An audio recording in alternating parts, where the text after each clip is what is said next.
In 1901, H.G. Wells published a book called The First Men on the Moon.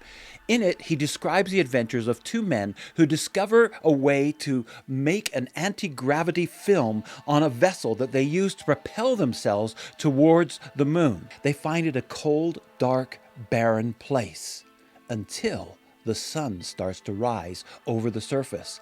And when it does, it springs to life with all these strange and absurd forms of plants and life that seems to be out of this world because it is out of this world.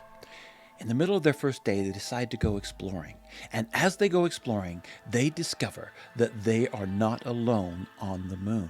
In fact, there are creatures that not only live on the moon, but actually live under the moon to keep from getting frozen during the cold, long nights. And when they take a look at them, they see that they're quite different from what we would expect. They called them Selenites after the Greek goddess for the moon.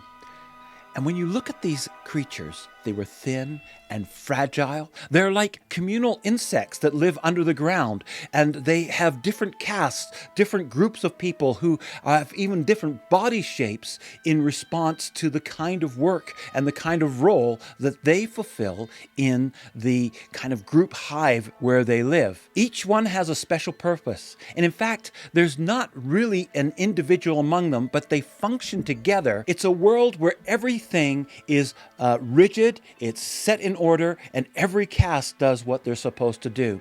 And I feel like it's a bit of a reflection of some of the things that were going on in the time. So many more things were being mechanized. So many more people were slotting into more specialized jobs. And I think there was kind of a worry. There was a question in people's minds. Are we going to lose our individuality? Are we going to lose that sense of being self? Am I just a cog in the wheel? Am I just destined to be a drone for the rest of my life? H.G. Wells' Moon Men were a product of the questioning of the time. But just as questions and fears are taking hold, another idea emerged.